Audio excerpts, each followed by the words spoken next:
A pro-Brexit views are not protected from workplace discrimination and tribunal rules. I'm going to read into this piece from The Guardian, you guys. Let's go.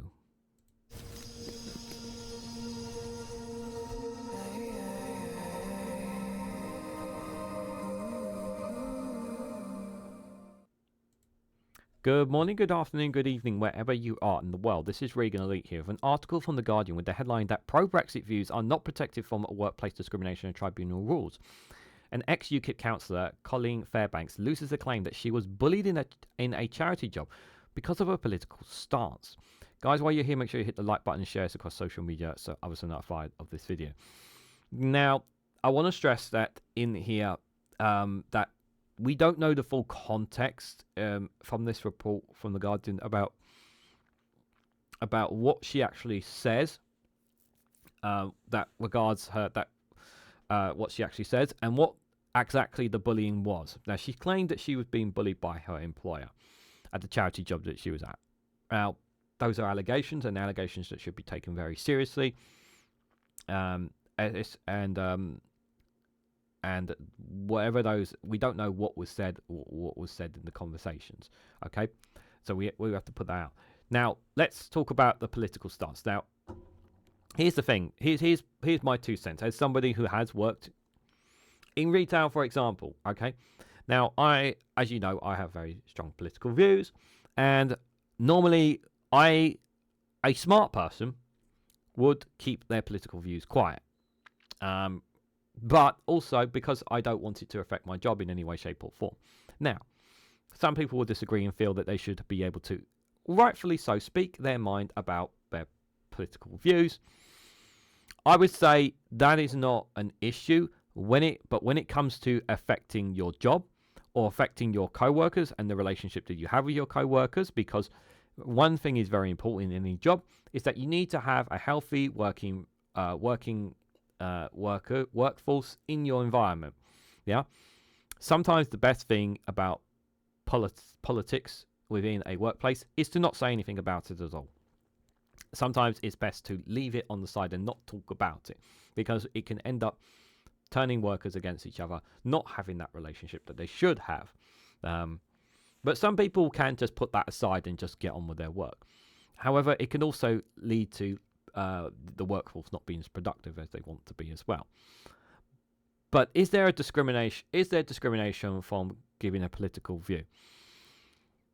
Again, we don't know what was said, so I would say it would be on a case-by-case basis here. Now, whether you have pro-Brexit views or anti-Brexit views or whatever political views you have, they are not factual. They are opinion-based. You have an opinion. I have an opinion, just like everybody else. We are all entitled to our opinions. But where is that line when it comes to using that opinion in the workforce? And I think that is a question that I have a hard time answering. But let me know what you guys honestly think about where that line should be.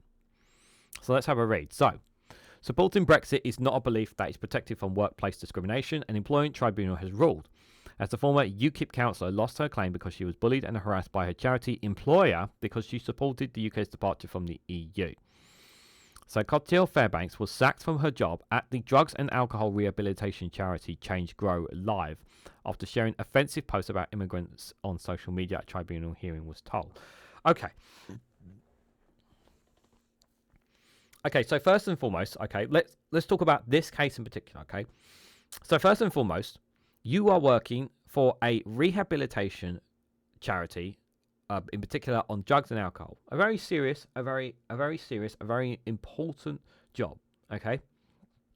And we value charity workers. We really, really do, because what they do is some tremendous work here. Especially on drugs and alcohol, and that it can be a very challenging thing. Now, some people will argue that, or I can already see some people arguing in the comments that she should be entitled to express her views. It's freedom of speech and whatnot. Now, it states there, and this is really important, really, really important here. On this case in particular, it says offensive post about immigrants on social media. Offensive. Now, again, we don't know what the offensive comments are. hell, we can speculate.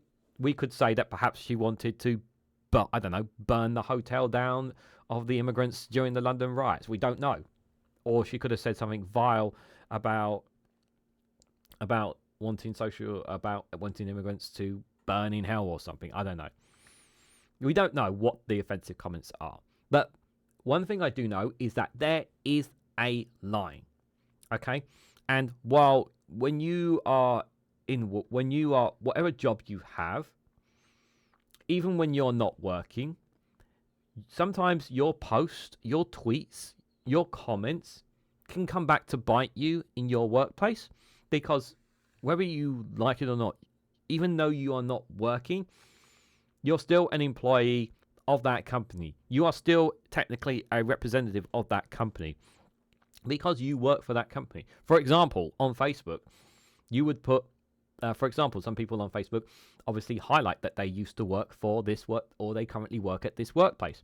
And if you go on there and you post something offensive about immigrants on social media, while also working for, I don't know, a children's toy shop, for example, it's not exactly going to look very nice, is it?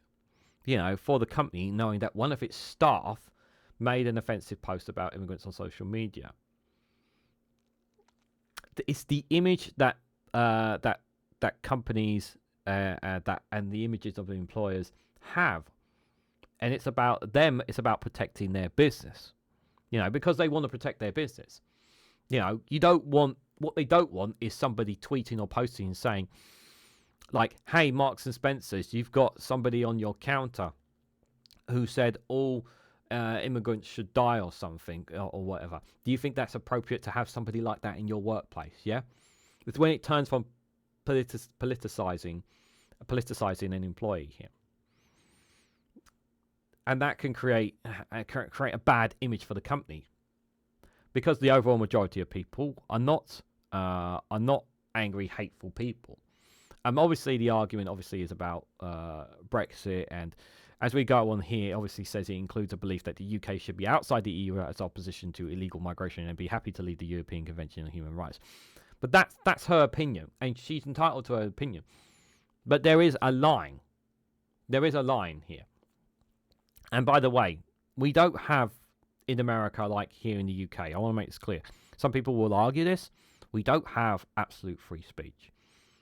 Yeah, there is a line, and if you cross that line, you must be prepared to face the punishment for it. But again, we don't know what the offensive posts were about, and that's really, really important in this case in particular. So Fairbanks argued that her political views were philosophical beliefs protected by the Equalities Act. I think that could have been, but we don't know what the case was. However, the tribunal found that these were not beliefs protected by the Equalities Act. Wanting to lead the EU was an opinion rather than a philosophical belief that fell under the Equalities Act. The employment of Judge Paul Jumbles has said. Yeah, I would agree with that. I would agree with that, because it's an opinion. Like, I believe that we should go back into the EU. I believe we should rejoin the single market and rejoin the European Union. That's my opinion. You may disagree, or you're someone who agrees with me, but that's an opinion there. Dismissing Fairbanks' claims, Jumble said, there has to be a distinction between a philosophical belief and a strong held opinion. If, for example, wanting to leave the EU was held to be a philosophical belief, then more than half of the British electorate would have a belief that fell within equality law, which could not be the intention of the legislation. Despite some probing, both by the tribunal and in cross-examination, no coherent belief sets or belief were forthcoming. On balance, the tribunal found that the claimant had genuine held opinions and views, but she did not convince the tribunal that she had any underlying philosophical beliefs. The hearing in Manchester was told Fairbanks started work for Change Grow Live as a recovery worker on the 10th of October 2022. She was a councillor in Wayne, Lancashire for UKIP between 2017 and 2019, and a colleague told her manager about this in February 2023, the tribunal heard. Fairbanks claims she was bullied and harassed thereafter, and she was sacked from her job based in Fleetwood, Lancashire in July 2023 because of offensive posts she shared on X, though she denies that one of the accounts that they came from belonged to her. Employment tribunal decisions are not binding legal precedents, but they can help shape the law. It is a hard one. It is a hard one because I can see arguments for and against. I can see people arguing that her freedom of speech has been violated. I can see people making that claim in the comment. I can see that people making the claim in the comment there.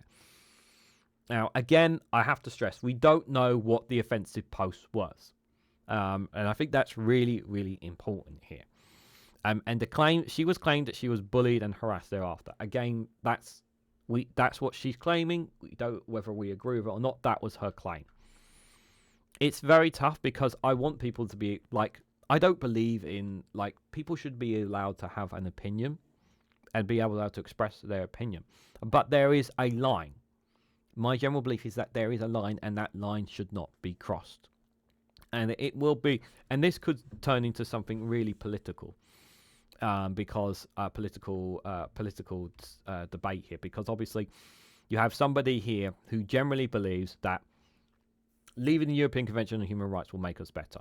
That because we've left the EU, we're now better off, which we're not, by the way, for factual evidence points. But it's a difficult one, and there are like I've said, like my position is that I've made my position clear, but she's made her position clear. But I guess the question is, what do you guys honestly think? What do you think about this story? What do you think about Fairbanks losing her claim that she was bullied in her charity shop because of a political stance? Now, bear in mind, we don't know the full details of this case, but I want to hear your thoughts. Let's have a reasonable discussion about this in the comments section down below. Now, if you found this video interesting or informative, please hit the like button and share it across social media so other people are notified of this video, so others can express their views on it too. If you haven't subscribed already, please consider subscribing because it really does help support the channel. If you want to financially support me in the work that I do here, you can do so by becoming a YouTube member for as little as 99p, or join me on Rumble or Patreon for exclusive content on those platforms. So thank you all so much for watching, and I hope to catch you all very, very soon.